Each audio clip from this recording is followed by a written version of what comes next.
is an auspicious occasion. We are joined by two great people, Lee Purcell and Marty Davidson. Hello. Hello. Hi.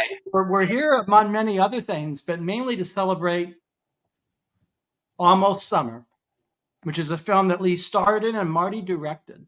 Yeah. And you guys have done so much incredible work in cinema and Hollywood and all sorts of things. Where do you folks want to begin? How this project came to be in the Almost Summer and the I think you should start there because it's a good story that Marty was just earlier talking to me about. I think it's pretty interesting. So I think from the beginning, Marty. Well, I'll try not to do it too long. But what happened was after I made Lords of Flatbush, the young producer of Almost Summer was Steve Tisch. Now, I don't know if people know who Steve is, but when I met him, he was 24 years old. When he made Almost Summer, he was 25. I mean, and he was this wonderful young guy. I was going around trying to get somebody to distribute the Lords of Flatbush. Mm-hmm. And it wasn't easy because we shot that in 16 millimeter, blew it up to 35. And I mean, the movie cost $150,000 to make. Wow. It had some young talent in it who kind of stood out. And we were having a difficult time. And the only place that wanted to distribute it was a company called AIP. I remember that. Right. And he only made, quote unquote, beach hit movies. And he was the only one who made us a firm offer. Right. And my agent was saying, we got to take it. And I saying, I don't go see beach blanket movies. I don't care about those kind of movies, but you need it. It's the only way you're going to get this film distributed. I said, well, we still have, everybody's passed at that point, except Columbia hadn't seen it yet. Because the two heads of the studio, young Peter Guber and David Beagleman, were not speaking to one another at that time, because David had a gambling problem and later took his own life for a short time because of it. But that's taking us somewhere else. At any rate, I had a screen. I had the 35 millimeter print. I'm staying at the Beverly Hills Hotel on borrowed money from my mother-in-law and father-in-law because I hadn't made a dime in 3 years making a movie. That movie took 3 years to make. At any rate, I'm staying at the Beverly Hills Hotel because I thought it looked good. And we took out a full page ad in the trade papers of the four guys hugging one another and with their arms around each other. And I get a call. I get paged at the Beverly Hills Hotel. I liked it. And paging Marty Davidson. That was great. And I get on the phone. They bring it to you at your where you're lying out. And it was a young guy. I could tell immediately. And he said his name was Steve Tisch. And he was in charge of acquisitions for Columbia Pictures. And I said, oh, hi, Steve. Nice of you to call. He said, well, Marty, I saw your ad in the trade papers. I've been meaning to call you. And I am, as head of acquisitions for Columbia, I'd like to take a look at your movie. Right. And I said, I don't know if you know this, Steve, but with all due respect, you could only hurt me. I don't think you could help me as head of acquisitions. He says, why did you say that? I said, well, you must know I'm showing it to Peter Guber, one of your two bosses, this evening at his house. Then I'm getting it tomorrow, the print, and showing it to your other boss, David Beagleman, at his house because they won't see it together. So you can only stop them from seeing it, I think. I don't think you can convince them to do it. So he kind of accepted that as a truth and said, let me ask you something. I know they're seeing it, but it's really my area. And would you mind if I saw it after they saw it? Yeah. Perfect protocol. And I said, well, what are you talking about? He said, can I see it Monday? And I said, why not? I'm going back to New York Tuesday. I had this offer from AIP, and I'm heading back Tuesday, so I'll show it to you Monday. He said, Burbank Studio, Columbia Pictures in the Valley at 6 o'clock. So fine. I go about my life. I show it to Guber's. I get it back. The next day I get Beagleman. I get it back. Monday rolls around. I say to my wife, Sandy, I said, I have to drive out to the valley now. I promise I show it to this friggin' kid. I don't know why I did. I got to go during traffic. It's 5 o'clock to the valley. We get in our rented car, drive out to Burbank. I get to this big screening room, this old on the lot. You know, it's huge and it's pitch black in there. And the only person in there is the projectionist. So I hand him the 2 rolls of 2 crates of film. He leaves, and Sandy and I are sitting there. Now, the guys, when you show it to the studios, they don't like you to sit with them. They like it to see it on their own. Right. And so I'm sitting there, and now it's 5:45. It's 6 o'clock. And just me, Sandy, my wife, and the projectionist. Wow. Now it's 6:15, 6:20, and I'm saying, what the hell did I come all the way out to the valley to show this kid the goddamn movie? And in walks Steve at 6:25, all apologetic, and he said that he had just bought his first house. Wow. And he was signing escrow papers and got caught up in the traffic. Yeah. Well, I said, I understand. Congratulations on your house. Yeah. Do you mind if Sandy and I see the movie with you? Because we have no place else to go at this hour in Burbank. And he said, of course. At any rate, 90 minutes later, he turns to me and says, I really like this movie a lot. Oh, and I said, how nice. That's wonderful. I'm glad. He said, no. I really think this could be something that we should consider at Columbia distributing. I said, well, yeah, you know, Gooper and Bigelman saw it over. I haven't heard back from them. He says, well, we have a meeting in the morning. Let me see what I could do. At any rate, we get in the car, me and Sandy, and head back. And I turn to her and I say, are you not married to a fucking genius? Am I not brilliant? Coming all the way out here to show it to, I have a feeling this kid might make a difference. And anyway, we pull up to the Beverly Hills Hotel. When you walk in the door, they have, while you're out, little envelopes of phone calls you missed. And the first one I open is Peter Guber called, sorry, we're going to pass, but thanks anyhow. Huh. So it's over. If I were up and down, I'm going to be with AIP. I'm going to be another beach blanket movie. At any rate, the next morning at 8:30, I get awakened from a phone call from Steve saying, we just had a meeting. And I said, I already know, Steve. It's okay. Peter called. Peter left a message. He said, no, forget that. At any rate, to cut to the chase, it opened on 3rd Avenue about 2 months later, and Steve was responsible. So we decided, that's how Steve was the producer who left, and we decided to make a movie together, and then we get to where we are now. We decided. Marty, I saw that picture as like a 7-year-old in New York City at that theater. So I remember, however old I was, and I loved it then as a child, and amazing. Well, to cut to the chase, let me tell you, and then I'll shut up for a long time. Yeah, what the story Lee was saying, how this came to be. Steve and I decided we wanted to make a movie together. He left Columbia, and we're going to be partners. We formed a company, and we're going to make films together. Yeah. And I came up with an idea. Joyce Maynard wrote a short piece in the New York Times, 1 page, called Senior Prom. Yep. And I thought that I could write a movie about a high school senior prom in New York that, as hers was, I thought it was very interesting, all these characters coming together at the senior prom, etc.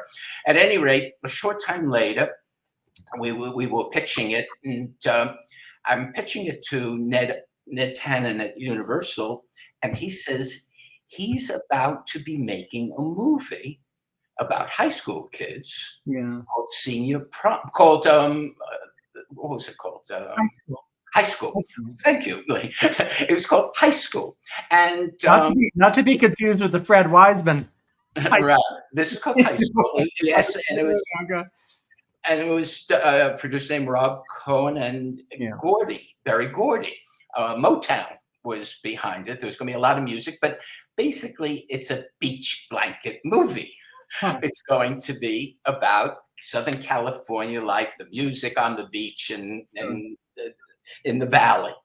And I didn't want to be rude to them, so I read it, and I knew I didn't want to do it. And I said, if I were going to do a high school movie again, it would have to be the world I know. I'd have to bring New York to it. And that's how our movie came to be. Me and a fellow named Mark Rubel read their script, kind of put it aside, and decided, what if Bruno Kirby's character and Didi Khan's character, two people you wouldn't see in the Valley, these New York type guys, for some reason they're out there on the West Coast. What if they were doing it? And that's how this thing came to be. They gave me a month to write it, and a month later we were shooting. I got to meet people like Lee and Tim Matheson and of course Bruno Kirby and Didi Khan and John Carter. And that's how this came to be. It's amazing. I mean, Lee, I wanted to hear a little bit from you because your performance is so good as this kid in the school. And you give that speech about when the election. That's the thing. One of the things I love about this movie is that it basically predicts everything everybody stole from your movie. So whether it's election or Fast Times at Ridgemont High, and you were the curse. So I in a way, it's like the very first really good high school movie, I think. For me, anyhow, not for me, but Lee, what's your feelings about the process of making this film and how you guys shot it and how you folks, Well, there's a lot of backstory, like Marty was just telling, that whole thing, how it came to be. And I don't know if Marty, if you remember this, but the auditions were very unique. And I don't know if you remember that, but I'd already done a lot of movies. Tim had, Didi, of course, had done Grease, I believe, or maybe it came later. But most everybody was not a first timer, right. And Marty's audition procedure was certainly different, because what he did was we were all on. Do you remember this?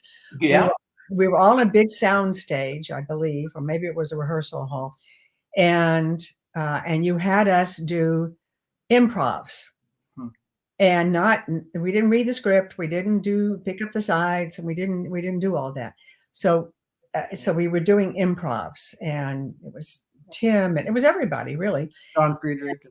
And and this went on for hours and hours. Wow. And hours, right? And finally, I don't know if you remember this part, Marty, but I went up to you and I said, are you going to give me this job? Because I need to go.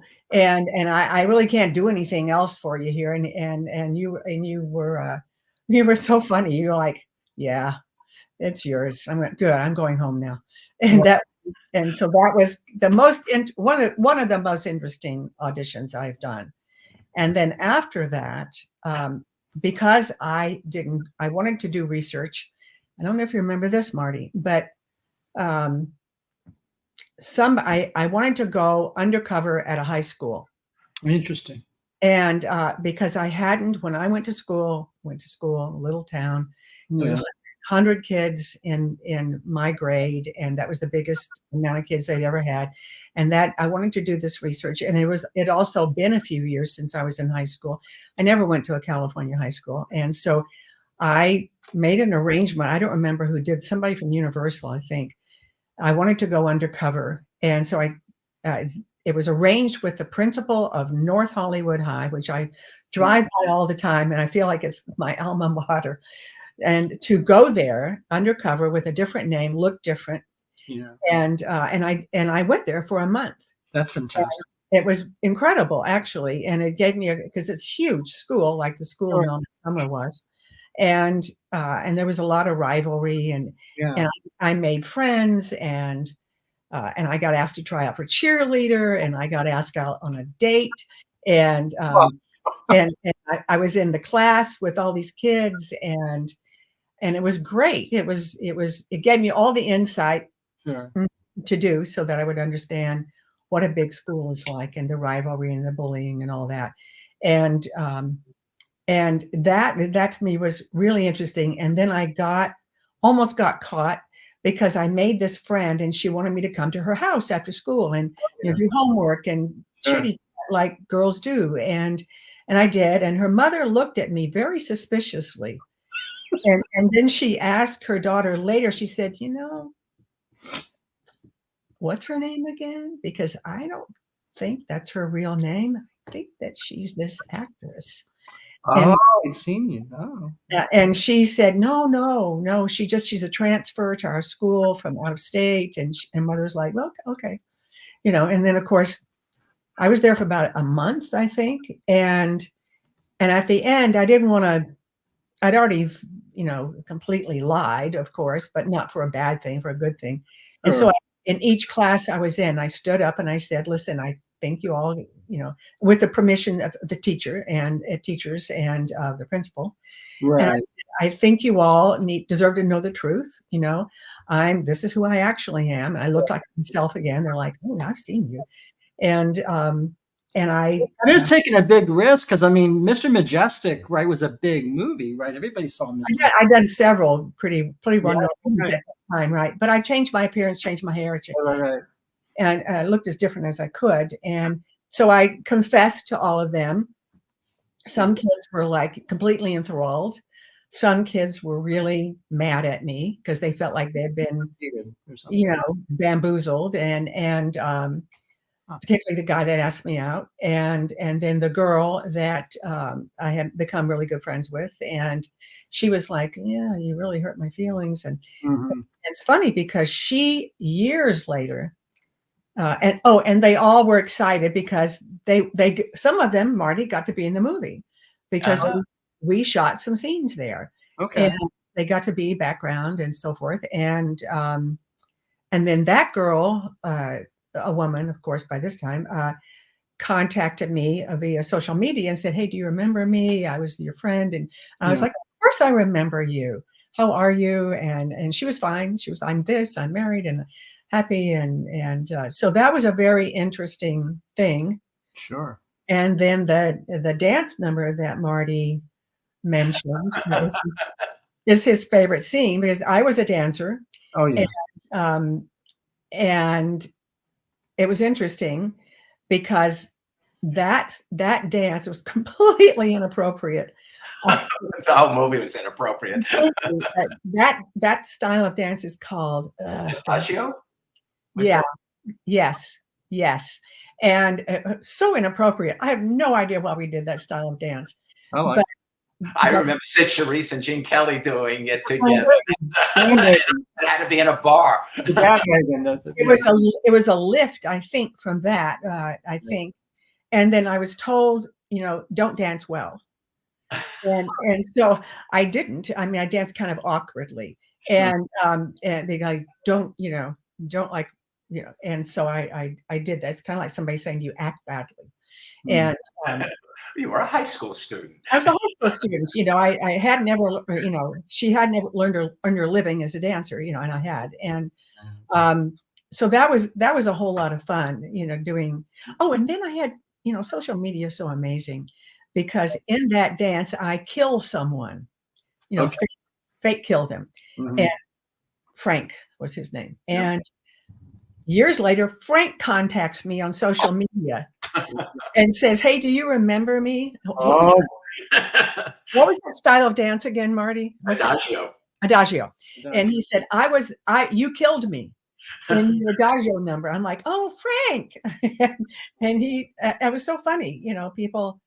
People reach out to you and it's just so interesting and so nice, when they do that. It's one of the things I like about social media. It's interesting. You're talking about improvisation, which is we all, when you become a director, there are lots of ways, I guess, to someday get to direct a movie or two, and we all have our own journey of how we did it. So, and for me, it was starting in the 6th grade.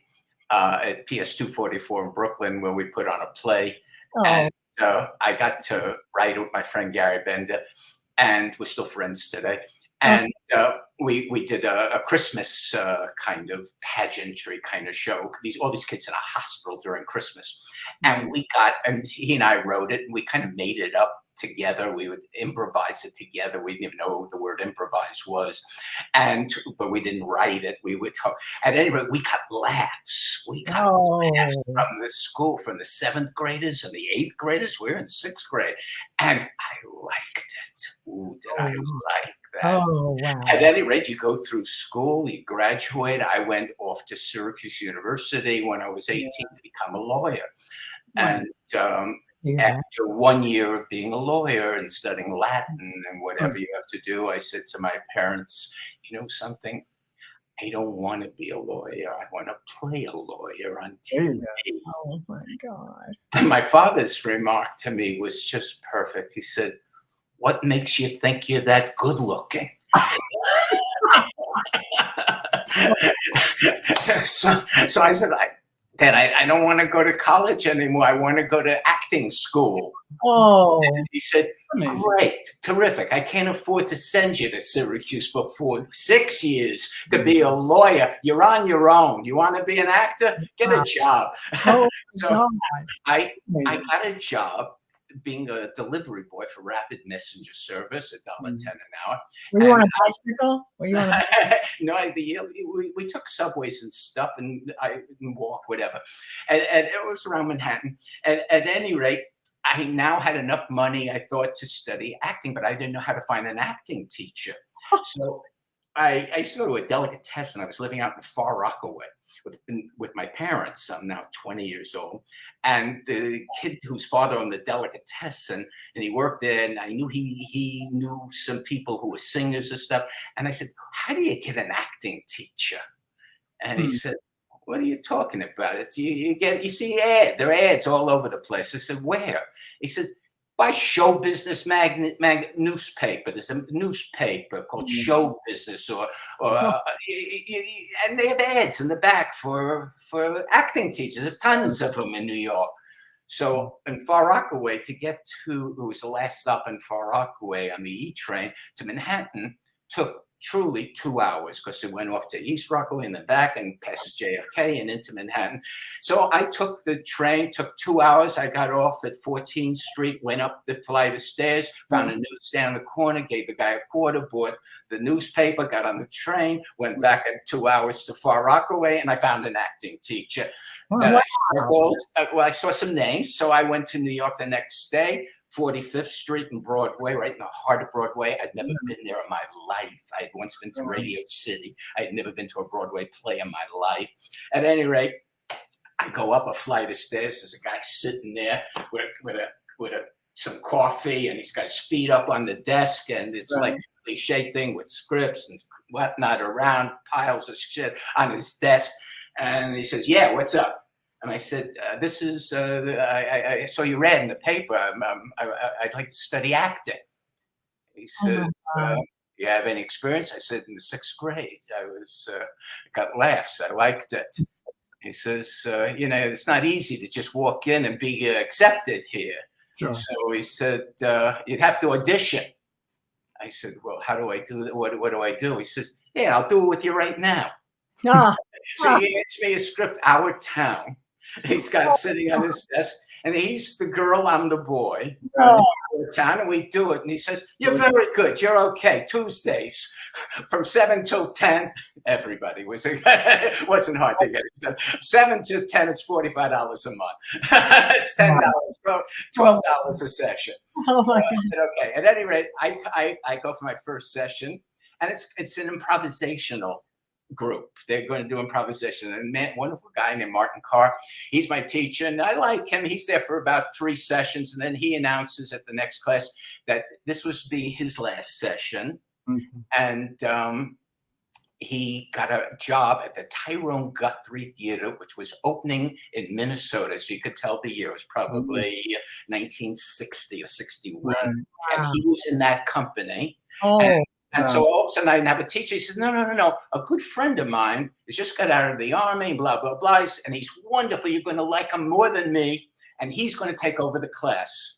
Okay. So class is me and 6 other people who can afford the $45. One's a cab driver. One's a retired nurse. One, I was the only one who was under the age of 35, I think. At any rate.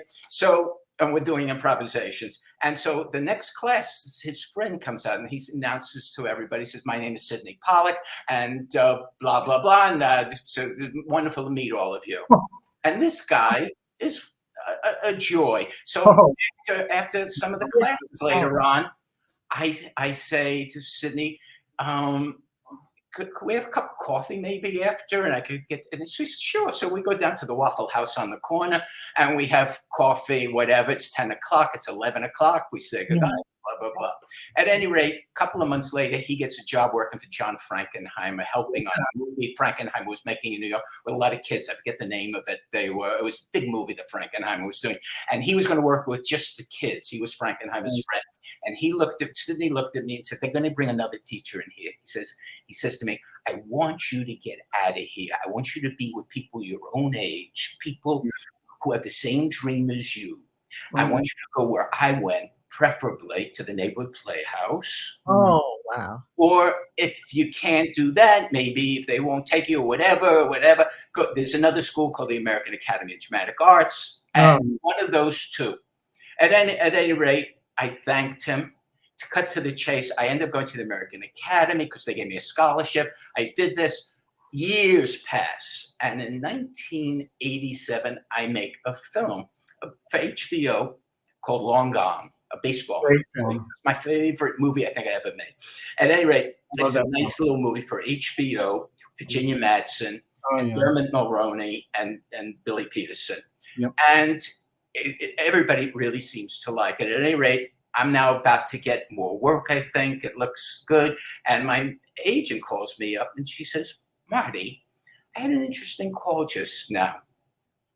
And I said, yeah. She said, did you ever study acting with Sidney Pollack? Oh my God. And I said, yeah, when I was 18, 19. Yeah, why?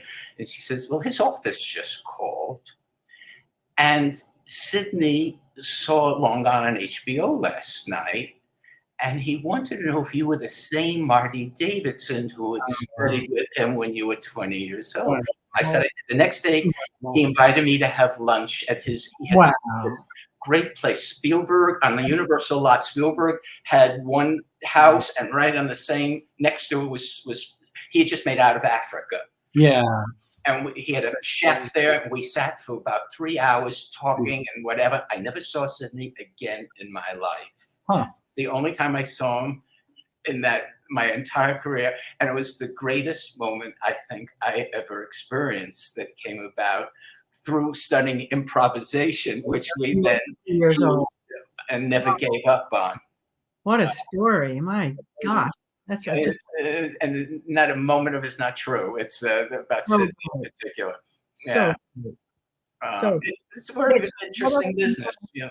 It comes full circle. I've been having that the last several days, actually. So, very interesting. But Mitch, what else did you want to talk to us about Almost Summer? Well, I mean, it's just such a great movie. I mean, I'm thinking, that you mentioning the baseball picture. That we could go off topic and talk about the early days of HBO before the current. There's a good people forget about the early HBO. But in any event, what was the development of the film? So you said that the original script you didn't like so much, and you ended up with a really great script. And so, how did that? Is it just? Well, it came about because I kind of tongue in cheek for me almost when I approached this thing about beach blanket movies, and the first thing I said was, it will have to have a score by the Beach Boys if you're going to do a movie about it. So I didn't know that we'd actually get it, but of course Steve came in very handy. He always could do things, and he found Mikelove, the Beach Boys, and he seemed like he was open to it, but it couldn't be the Beach Boys. Right. So he wanted to explain to me what the situation was. So I went up to Santa Barbara where he lived. He has this overlooking the ocean, an amazing place with bungalows, which later played a part in all of this. Bungalows all along from the main house. And he said he'd like to do the movie, but he couldn't do it as the Beach Boys. Right. It's called, I think, Celebration. I think the group that did, but it's the Beach Boys. And what was going on was Brian Wilson was going through an amazing tortured experience, which he got saved from for a period of time. I understand he's going through it again right now. Since his wife passed away a very short time ago, like a month ago or 2 months ago, Brian's but that experience of working with those guys and watching like the song Almost Summer, for example, Mikelove wrote it for us. And it's almost, again, tongue-in-cheek how we did it about, if you look at the lyrics, kind of the way the whole movie is with the way you look at the dialogue. It's not your basic Burbank kind of dialogue in our movie. It's New York, if New York merged. At any rate, so he wrote the song, but we had to have Brian's voice. So everybody, with Al Jarreau and everybody, but it was a guy named Ron Auerbach and Charles Lloyd and the Beach Boys. Dennis Wilson was going through some very difficult times as well, personal tragedy in his life. So it was quite an experience. We recorded the music up in Santa Barbara Mikelove was an opportunist, and he found this kid whose family owned the Pritzker family, who own hotels and all around. I forget the brand. It's a big one, chain of hotels. And so he wanted to get music. So Mikelove said, then build a studio. So he built one in Montecito right there where Mike could just go to in 10 minutes and get to it. So that's what we did. And it was up on the top of a hillside. And you could record everything with the music and the windows open because nobody else was around. So that was a magical experience. So we laid down all the tracks without Dennis and without Brian. I said, I'm missing the Beach Boys. And so he says, I have a surprise for you. And Brian had a caretaker who looked after him, who kind of took advantage of him also, took him everywhere. And and Brian was getting really fat and eating because everything was based on food. And so when we laid everything down, and finally, they have a car comes and brings Brian up to the recording studio on the top of this mountain. And he got behind his little keyboard. He had an old-fashioned little keyboard, not a piano. And he just, and bum, ba-dum, ba-dum, ba-dum, and the Beach Boys sound is playing. And it's good. And then all of a sudden, Brian starts singing his Over It, the last track on top of everything we had been working on. And it became the Beach Boys. And he did it once. And he said he's hungry. And he didn't have any energy to do it again. And Mike anticipated that, had a pizza waiting for him, served him a pizza. And he says, I need one more. And Brian came and laid down the same track over his own voice. And that's how that song, which ended up being number 28 on at one point, that was the highest it went. That was without this film really doing great. But that's how the music came to be for it, working with the Beach Boys in a very unique way. Well, I'm sorry, but just to segue on that, I don't know, Marty, I think you remember this. I don't know. But I don't know if you know this, Mitch. Maybe I spoke about it when we talked before. I don't know. But Tim and I toured with the Beach Boys. And you didn't know that? No. You didn't know that? No, I didn't. Here's how this happened. So somebody at Universal had this idea that Tim and I should go on the road with the Beach Boys to be the opening act and to promote the movie Almost Summer, because they were going to be playing songs from it. And so they brought, and I said, yeah, I'll do it, but you've got to furnish the wardrobe, because we were going to do something like, I think it was like 21 cities in 22 days. It was something, and these were stadiums. Oh, yeah. This was massive, right? Wow. Marty, I didn't know you didn't know this. And so Universal, we were treated extremely well. Tim and I were. And so we took off and had this fabulous wardrobe from Universal that I was told in no uncertain terms I had to return, which I did. Yeah, I didn't care. And And so we went on the road, and we flew with the Beach Boys in their private plane. It's crazy. Yeah. To all these cities. We like Dallas and Chicago, and these was big cities with big stadiums, like 25,000 people in the stadium. I mean, it was like being Taylor Swift, except for a long time ago. And so we had a routine that we would fly. If I remember this, I've talked to him about it again. So we would fly into a city, and after a concert, after a concert, we would leave whatever city that was, get on the Beach Boys plane, and it was Dennis, and it was Mike and Brian and his caretaker, and whom I didn't like how he was manipulating Brian, and it was all of them, right? And so we would fly into after the concert, fly into a different city, and then go to our respective, we're all in the same hotel, and then go to sleep, and then get up early, and then we would have a press conference in the hotel. Yeah. And so Tim and I would go to the conference room first, and they were supposed to ask us questions, and we were supposed to promote the movie. Sure. And sometimes they were interested in us. Most of the times they were not. They just wanted to see the Beach Boys. But so at some point, Tim and I started getting like, oh my God, they don't want to talk to us. And so Tim and I would sit there and just improvise and interview each other in front of the press. That's fantastic. But we would call each other by wrong names. That's fantastic. It was funny as hell. And so I would call Tim Ted Nathanson, which sometimes I do to this day. Sometimes pick up the phone and go, Ted, it's Lou, because he would call me Lee Purcell. Oh, yeah. And we would interview each other. So while the press just looked on like, can I have a cream cheese and bagel over here? Yeah. And so we did that. And then the Beach Boys would come in.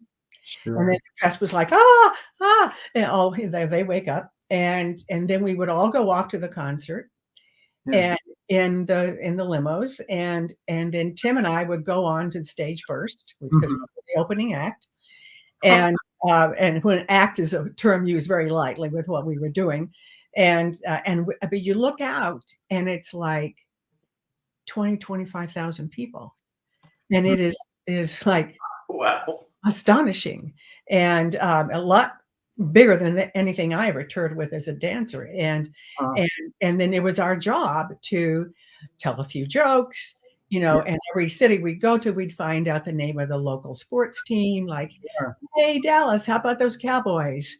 And we would reference local things, and they would, yay. Wow.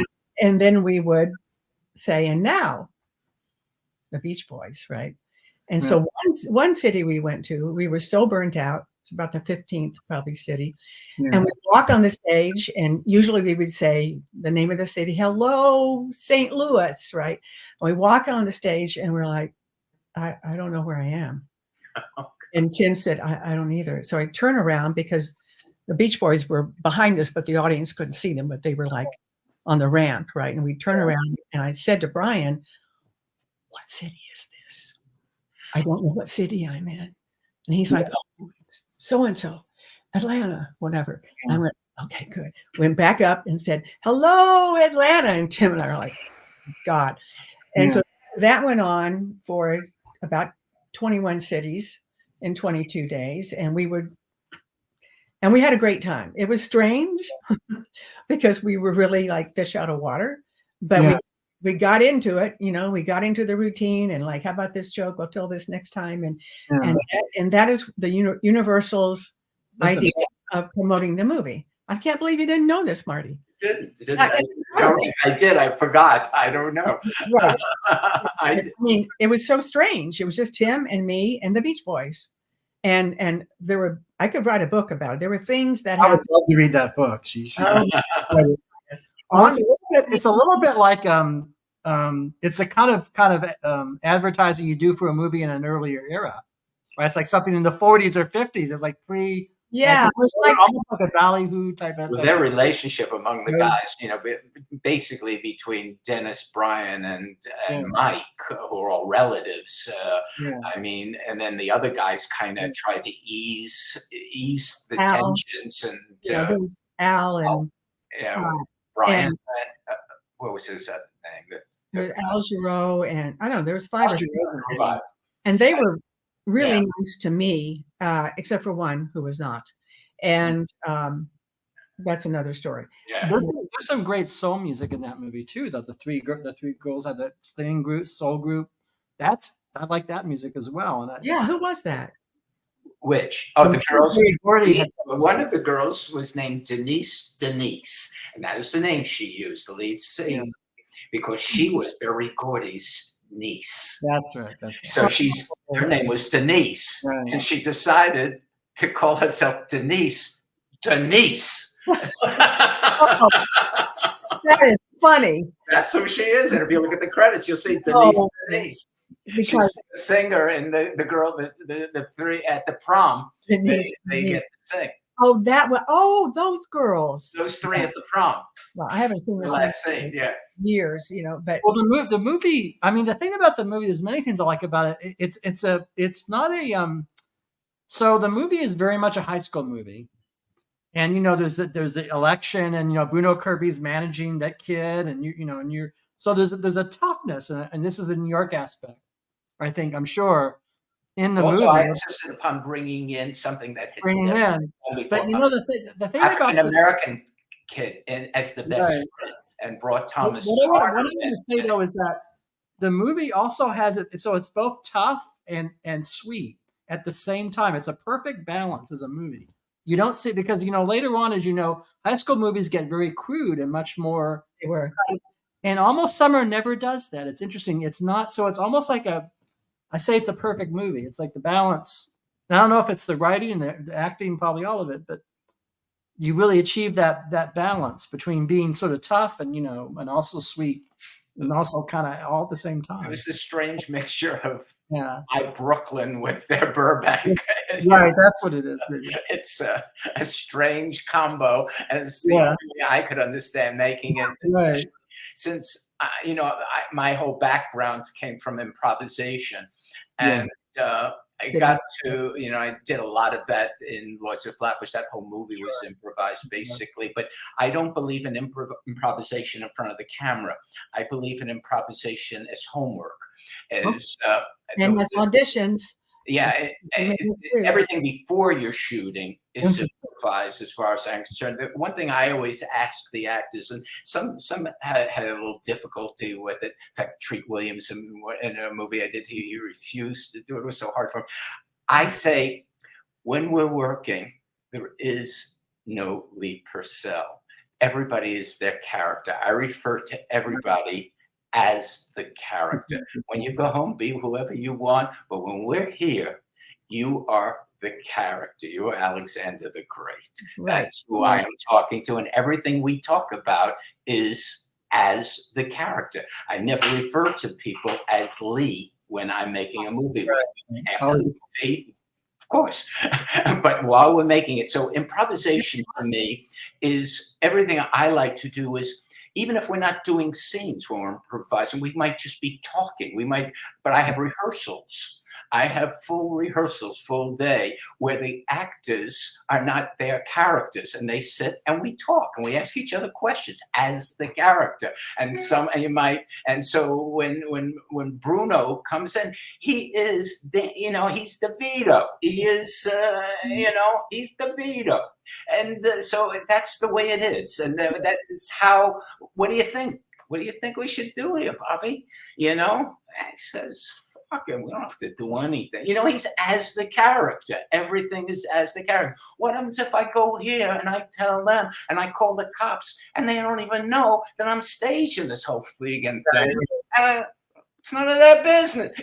And that's how I would work with actors whenever I made a movie, and most of the actors I work with really enjoyed that process, and I got it all from Sidney Pollack. It's all that background of that time we spent together, and I was so comfortable doing it as an actor that I brought it, and I found most of the time that we got a lot of nice things. The whole thing of when I made Lords of Flatbush, we had no script whatsoever, but I had a kid named Sylvester Stallone who could improvise brilliantly, had an imagination. He started out, when I started making that movie, he was the toughest guy, and basically he said, let's arm wrestle. That was, but that was his thing, yeah.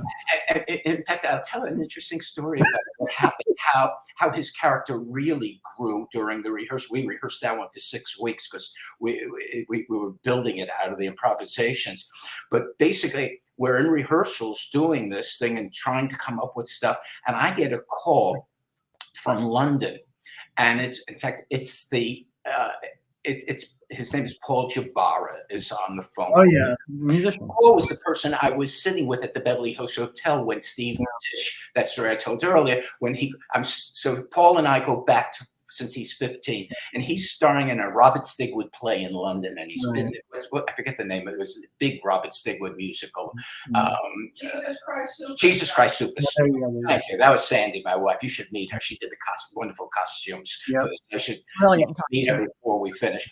And at any rate, so Paul Jabara, I get a call. We're rehearsing out of an apartment in Manhattan. I get a call, and it's Paul Jabara in the afternoon calling me from London. Yeah. Marty. And he's a Brooklyn guy. And he says, Marty. And I said, yeah. He says, you doing, I hear, a movie? Yeah. About Brooklyn? Yeah. And, says, and I'm not in it? And I said, Paul, aren't you doing a play? Aren't you? He says, yeah, I'm in a goddamn play. I got to get the hell out of here. I got to get that. I need a pop. I need to be in your movie. Who's more Flatbush than me? So I said, Paul, we're rehearsing right now. I'm going along as we go along. You're thousands of miles away. I don't have a dime to my name. We're making this on a shoestring. Actors are getting paid $70 a day minimum. That's what they're getting. $70, $350 a week. I have no money. I can't fly you here. I have no part for you. And I said, but if you were here, I'm sure you would have been right for something in this thing. And we hang up and I go back to what I'm doing. And about 3 hours later, I get a call from London. And it's Paul Jabara. And he says, I've been doing some thinking about what we talked about. You don't have a part for me and everything. So I know you like improvisation. I'm going to do an improvisation. Right. I said, Paul, he said, I got to get the fuck out of here. I got to get out of this play. I'm going crazy. Listen to me. I'm going to introduce you to someone on the other phone. Right. Her name is Ave Maria de Benedetta Smith. And she says, Marty? And I said, yeah. She says, this, you could call me Maria. I said, hi, Maria. Paul and I have been working on an improvisation. We know you like improvisations. So we're going to do an improvisation for you for your movie. So I said, go ahead, do an improv. So they start doing an improvisation. They go into a jewelry store. And she wants to get an engagement ring, and he wants to buy her an ID bracelet. And they're having this very funny little conversation. And it's making me laugh. And I said, I tell you what, okay. Maria, I don't know you. If you were here, I'm sure I'd find something for you. Just your voice is enough to find a part for you. And Paul, what I'm going to do, if this helps you, I'm going to send you an offer, a telegram, for 1 week for $350. If that gets you out of your goddamn play, you need a film offer, you got it. Oh. So next day we're rehearsing. We're doing some improvisation scene. Door opens and in walks Marty. And I said, Ave Maria de Benedetta Smith. I caught the first plane. You said if I was here, you'd consider me. So oh my gosh. I meet her and I love her already. I call Sly over, who's this guy who's going, let's rumble kind of guy. And I said, let's do a little improvisation. I'm going to be the jeweler. Yeah. She wants an ID, she wants an engagement ring, and we start doing a jewelry store scene. Yeah. And out of this, I hire her. She becomes Sly's girlfriend in the movie. I had a girl in it called Annie. So I said, Annie, you're going to be Franny. You'll be Annie and Franny. Franny and Annie is inseparable, the two of you. Sly, this is going to be, I'm going to find out a way you two are going to end up getting married. The whole thing all came about through the improvisation. Paul Jabara came and he played Crazy Cone in the movie, and he worked for a week. So that's how the whole thing, Sly's whole career changed with that thing, because when he got Rocky, the only way he got Rocky was when they showed the movie, because they wanted Ryan O'Neal to play the character, and he wouldn't do it unless he did it. So they weren't going to make it. And when I showed him, it's interesting. I showed it to the head of United Artists in New York. I showed him the film before it came out, hadn't come out yet, and he wouldn't let me sit there with him. I had to drop it off. And he and his assistant, very gay young man who I met, very polite, and the two of them were going to watch the movie. And he said, "I will get in touch with you how you can get your film, but you, Mr. So and So, would like to see the picture without you here." And I said, "I understand." Here. Okay, so I leave the movie for him. Supposedly, the way I heard the story, they watched the movie. He's watching it for about 10, 15 minutes. And they had the studio. I forget who his name right now. He's head of United Artists at the time.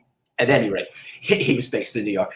And he turns to his assistant and says, "He ain't bad."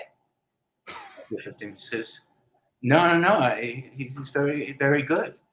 And he says, he's very attractive, very good-looking guy. He said, yeah, very good looking. He says, "I didn't expect him to be so fair." He says, "What do you mean?" He said, "Well, look, I thought he was going to be more Italian looking, but he's a little more fair, but I like his looks. He's very good looking." He says, "Yeah, well, not all Italians are dark." So he said, "Yeah, well, okay, I don't have to see any more of this. Tell them, go ahead, I can hire him." They were looking at Perryking. He thought Perryking was Sylvester Stallone. He gave the go-ahead, and Sly got to do Rocky. That's how that happened. Perry's wonderful. But that's how that happened. That is so amazing. And, you were telling me earlier, going back to Almost Summer, about how the script got made, who wrote it, and so forth. I mean, Mitch, do you want to hear about that? Of course, because I love the script, and as you said, originally it improved. I want to know how it got. What happened was, I such a good script. Was pitching them that I would do this thing based on the New York Times article and Joyce Maynard's article, and they had this finished script by two young ladies named the Berg sisters. Yep.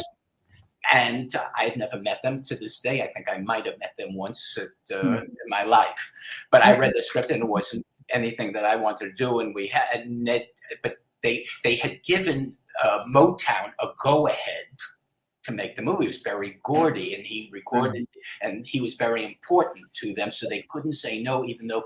So they were kind of begging me. The town was begging me to take it on, and I said, "If you let me rewrite it." So I found Mark Rubel. And we had a month. They gave me a month. I had to start shooting in a month from when I came on.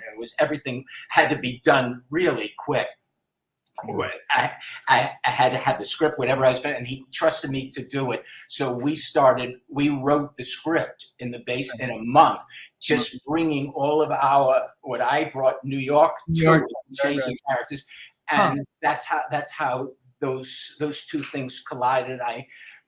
Rob Cohen, Berry Gordy, and the Berg sisters were there, and me and Mark Rubel and Steve Tisch were here, and we didn't like each other all that much. In fact, Rob, right after I made that movie, he unfortunately, it was the worst day of my life, I think. My mother, I was shooting a scene on the main drag. It was a night scene of the cars all going up and down the road. Bobby is in the car. Bruno's in the car with Thomas Carter, and they're talking in the Corvette or whatever, and they're going up and down. And the scene at the custard stand or whatever, the hot dog stand with Didi Khan. We're shooting that scene with all this traffic chaos and tons of cars and stuff. And I get back to Universal, wife Sandy's waiting for me, and with Steve, and they said my mother passed away. Oh, oh.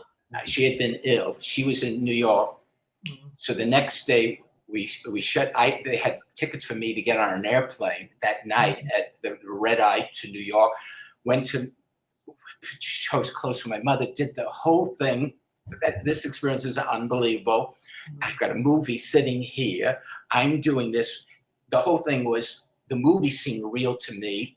The funeral and the choosing clothes for my mother to wear and what to say at her that was a movie to me. That I treated that was another scene, a good scene in the movie, which breaks your heart.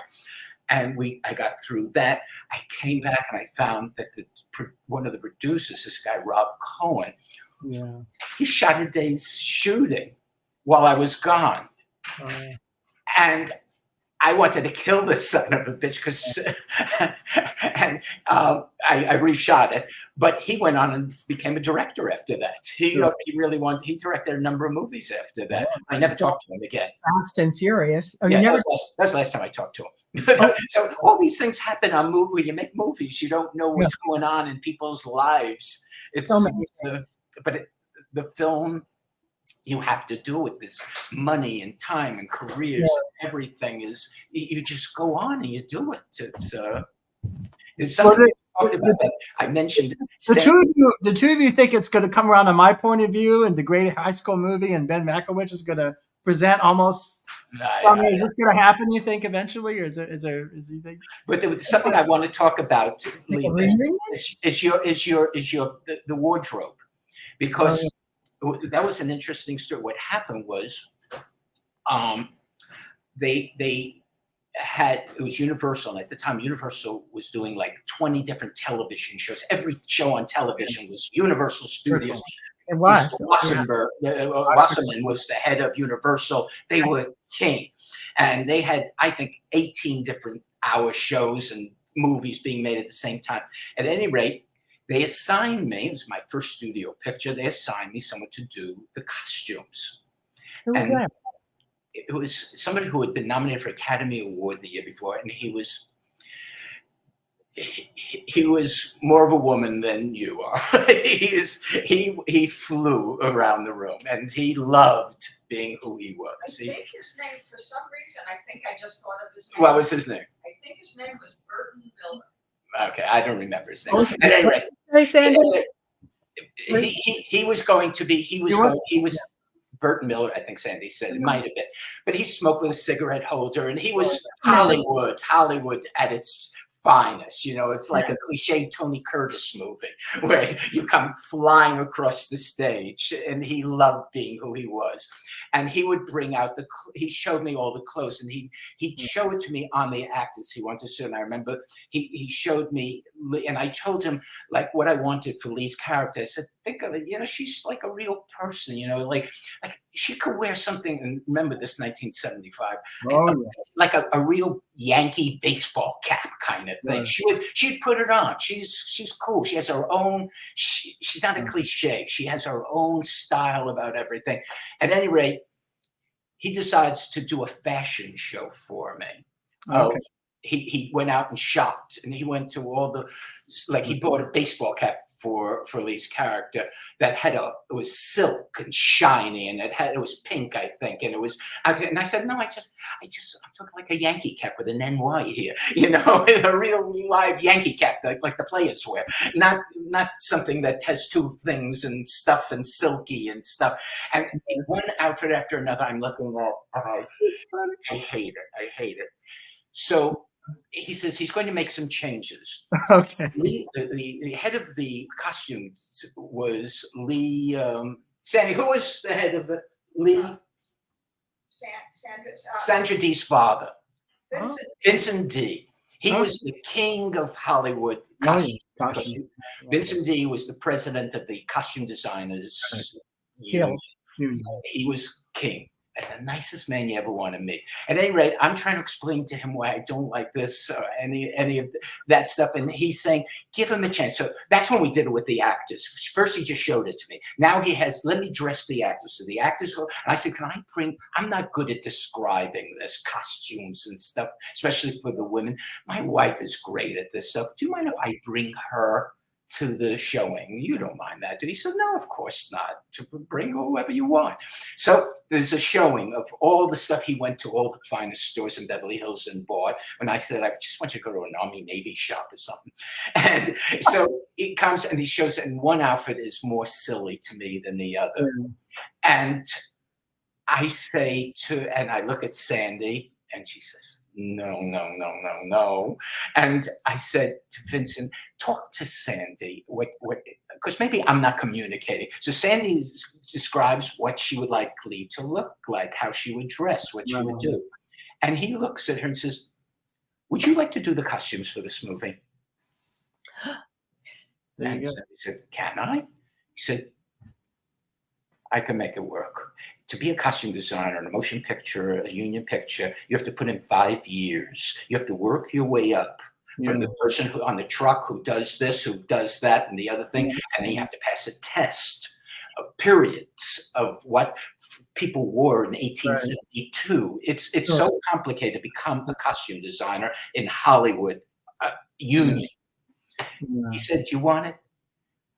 I got other pictures for him. I promise you, bigger ones than this one, by the way. Sandy, you want to do it? And that's how Sandy got to dress you and do it. I thought you guys look great. I never knew that. I thought she was experienced because she did just such a great job. And easy to work with. Sandy, do you want to come into the discussion? Is she okay? She's sit down here for a second, and I'll pull up a chair. Sandy, this is such an honor. Sandy, great costumer. Hi, Sandy. Hi, Sandy. I never get to see Sandy and Marty anymore since they moved. I'm not camera ready. I would not, but here I am around the house. You look great. You always look great. But I used to see them all the time, and then they moved to New York 5 years ago. And but did Marty? Sandy was able. What?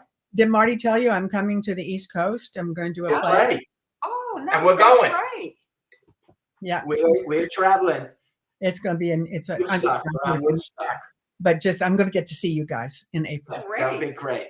But Sandy did this for somebody who had never done anything. She loved clothing, and she always played as a little girl, right? Doing drawings of Katie Keene and stuff. I was designing. I was remaking everything I had in my wardrobe from the time I was a kid. And it just, it came so naturally to me. And when Marty described the characters, I thought, oh, well, yeah, I know how I'll dress them. And Lee, you were great. You're great at, you wear clothes very well. And I've worked with actors who simply the clothes don't, they don't know how to make the clothes work. Right. Yeah. And you and Dee Dee, everybody. I mean, just were wonderful, and it was just I was plunged into this thing, and I had fun. It was great. You did a great job. I still remember the scarf and the tweed jacket. But imagine that she's home. The white suit. She's home minding her own business. Her husband's about to start a movie. The next day, she's costuming a whole cast of people. It was large cast, a huge, very huge cast. Especially when you think about the last scene in the movie that she had. Most of those. The prom. The prom scene, like the twins, Sandy designed those two dresses for them with the opposite, the Shazams across the bodice. I mean, also at Universal at that time, it was a real studio. They still had the old seamstresses who could make anything. So all I had to do was a little sketch, and they created these incredible costumes for the singers, also for the girl singers, the girl singers, group. But to do that without any experience, without ever having to do it, all of a sudden just plunge in one day and the next day you're working. And she came through. Oh, it's big time. I mean, I still remember the prom dress that I wore. It was so beautiful. You know, it was so pretty. And, well, my favorite thing is your dance. That's what I said. I mean that outfit. I of course was thinking of Sid Charisse. Of course, bandwagon. And you pulled it off. I mean, you obviously had been a dancer. There's no doubt about that. He was a dancer. But it's such a great dance. Well, what's lucky about that thing, this talent show where she does this dance, John Friedrich had absolutely no talent. I asked him, can you sing? Can you dance? Can you do? He couldn't do shit. He couldn't do anything. So I had remembered seeing some guy on television with these dominoes. And I figured he could do that. All he got to do was hit the first domino. Yeah. That's And we got through the talent show that way. That's really funny. I never knew that either. Because I didn't know what I was going to do with him. He couldn't do anything. He couldn't. He also, I think, he's wonderful. He is wonderful in it. And I think he could sure act. He became a doctor. He became a doctor. Did you know that, Mitch? No. Yeah, he quit acting after Almost Summer. And he went to medical school and became a doctor. He would have had a nice career as an actor. He was so nice. He actually was crying in a few scenes. I mean, no, he was the real deal. He was very talented. He was very coming up with the talent for him was. But he didn't want it. He was like, no, I'm going to be a doctor. And he's been. I don't know if he's retired or what now, but he's been a doctor for years. So I don't think we introduced Sandy properly. This is Sandy, the great costume designer, Sandy Davidson. Sandy, with you here, did you want to talk about anything in costumes or wardrobe or anything that comes to your mind? No, I just remember it. It's almost a blur. I was plunged into it, and all of a sudden, I was in action.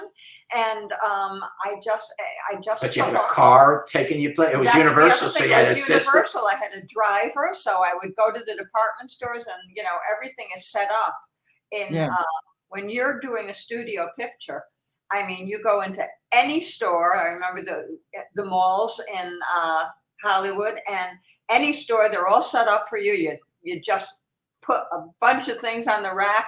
Your driver brings them back. You do the fitting. It was really very easy because everything's at your disposal. Up until then, all she'd like to do was shop anyhow. Yeah, I was a great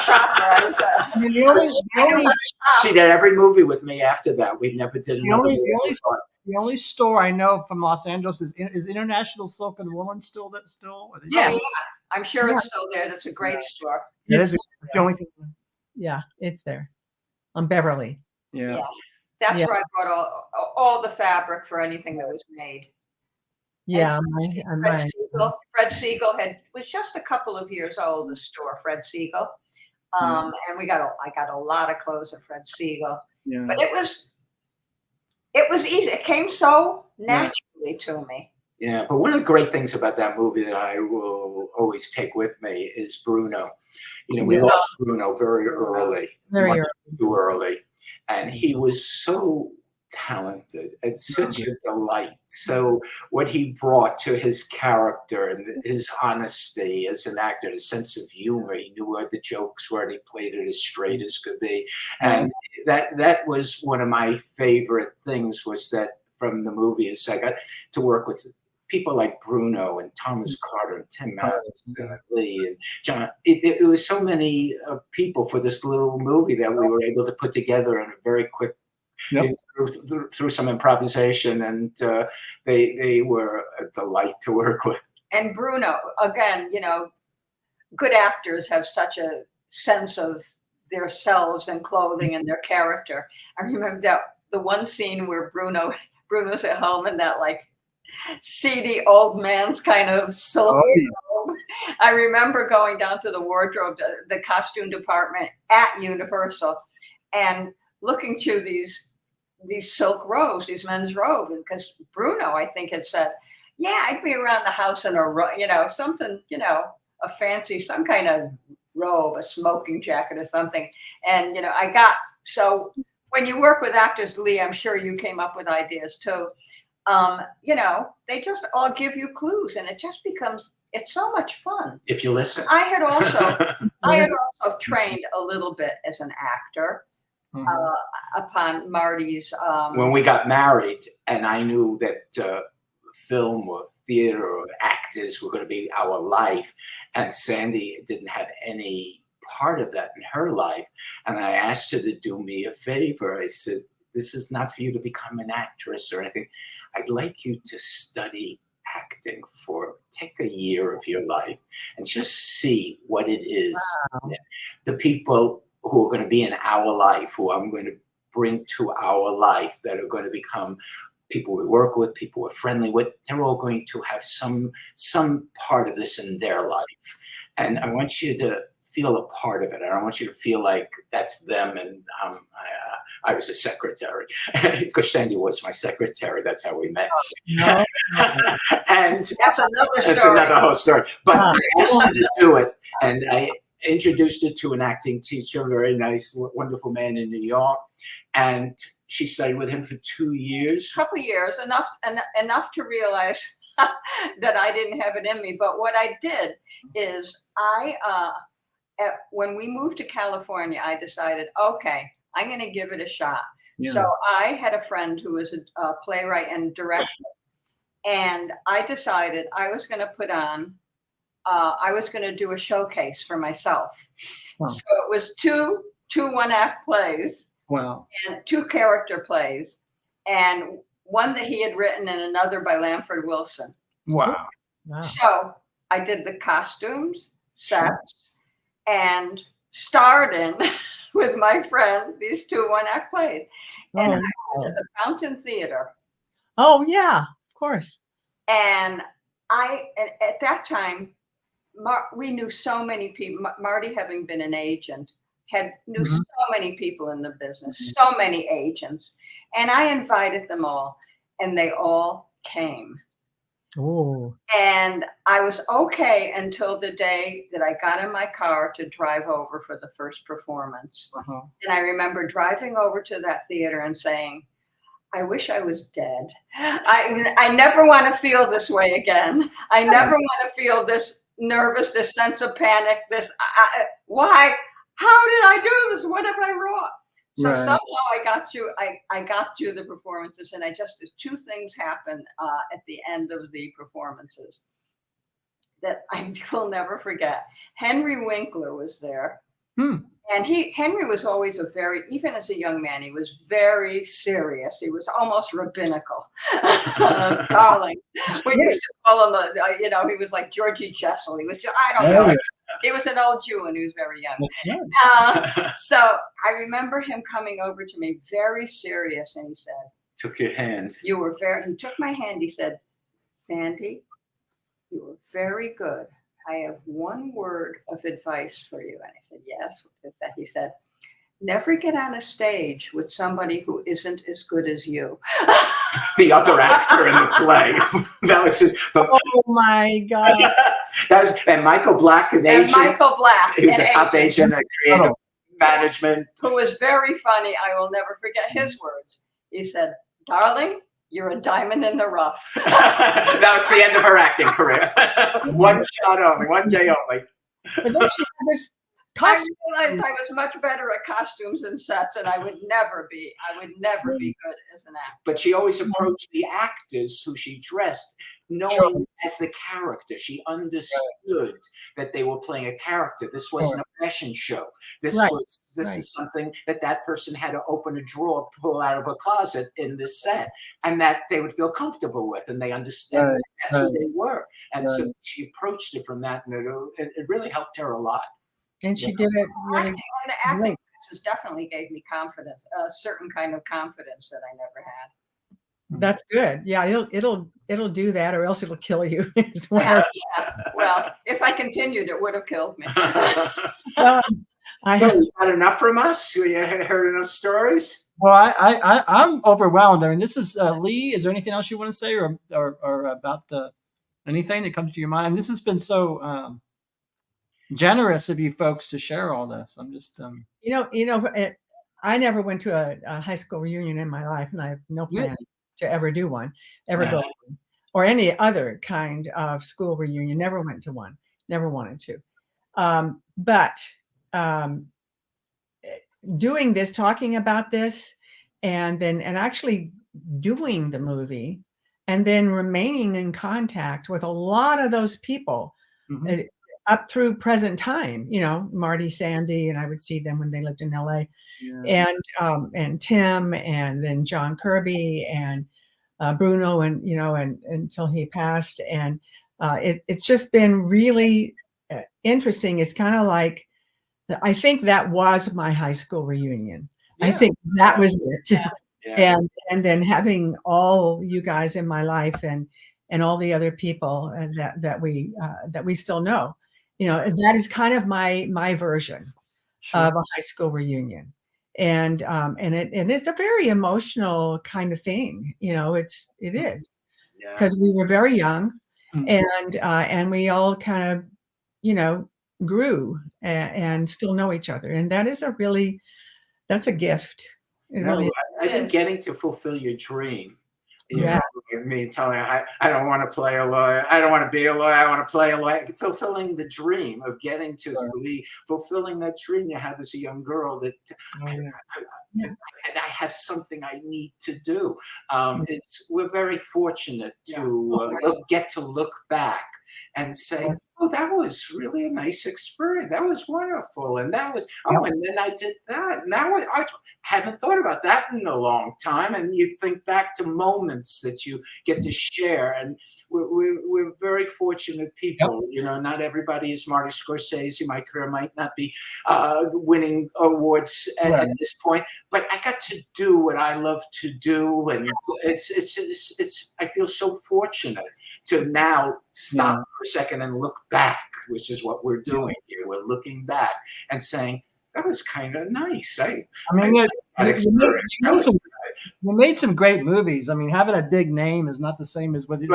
At any rate, the thought of that we got to do these things, we had to share these experiences with people, and it's our own little private world. It's ours. It's this thing that we had for, you know, 6 weeks of shooting, or 7 weeks of shooting, or 8 weeks of shooting, and what dribbled on after that. But we shared a dream together, and that's what Hollywood is. That's what making movies is. That's what being an actor is, being a director, being a costume designer. We're very lucky people. We are lucky. It takes a lot of, you got to tell your father that I'm willing to be a messenger boy for $1.10 an hour. You gotta be willing to do that. You know, you meet young kids nowadays who might watch this or something and say, oh, I never heard of that movie. I'm going to look at it. Maybe they get to see what we're talking about, and they say, they could relate to something that Lee said, relate to something Sandy and I might have said, and that they could hold on to it and give them the courage to follow their dreams. And I remember when I went to the American Academy of Dramatic Arts the first time, and I had this wonderful teacher, Mr. Bernard, and the first thing he said is, you're probably not going to want to hear this here, but you can see this picture's up on every single space of wall in this building. Over here on 52nd Street, it's the graduating class from 1928, the graduating class from 1937, graduating. And he says, I guarantee you, if you look at every one of those, there's maybe 200 people in that shot. I guarantee you, you won't know more than one or two if it's a good year. So keep that in mind, kids. This is what you're taking on. This is what you are choosing to do. I'm not trying to talk you out of it, but it's going to take commitment. It's going to take everything you've got to be one of those names. And about 2 months ago, the American Academy called me up and asked me to come, and they took Almost Summer. They took a few of my one sheets, and it's hanging in the lobby of the building now forever. And I share it with a window with Spencer Tracy. And there's Bancroft, and there's a very few directors.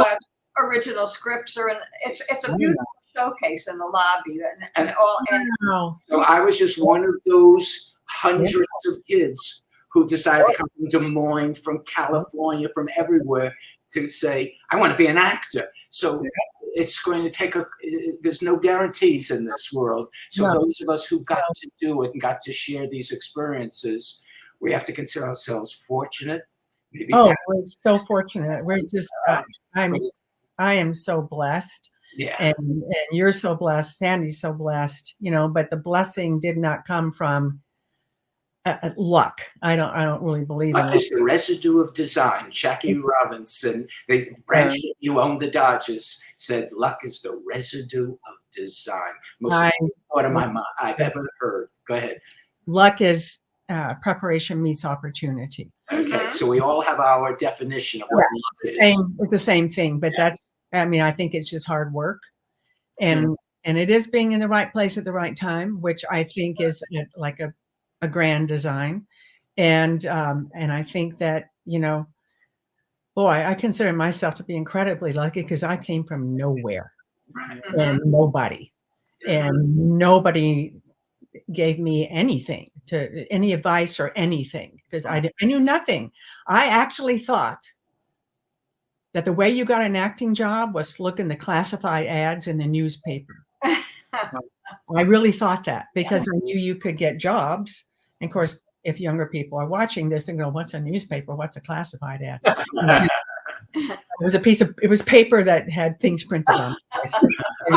And if you wanted the jobs were all there. But it's not like Craigslist, but it was kind of like Craigslist.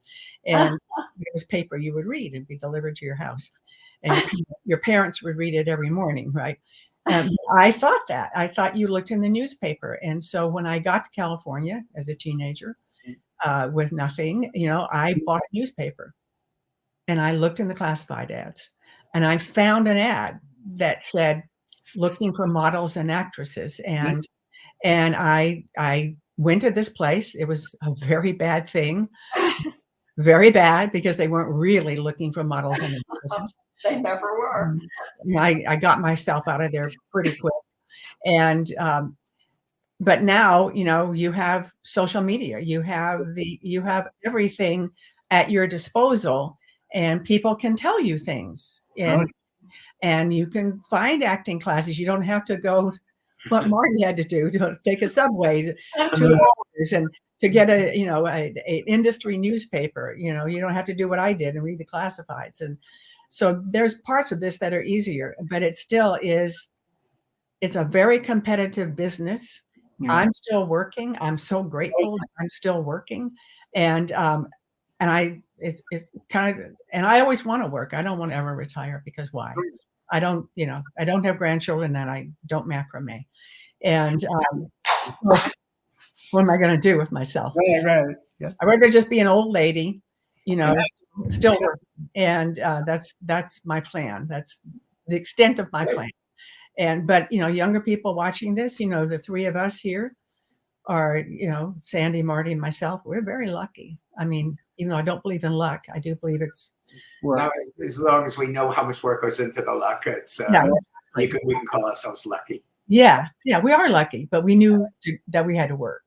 That's I definitely figured that out after the first couple of months. It's like, oh, I got to really pound the pavement here, and that's what you do. Mm-hmm.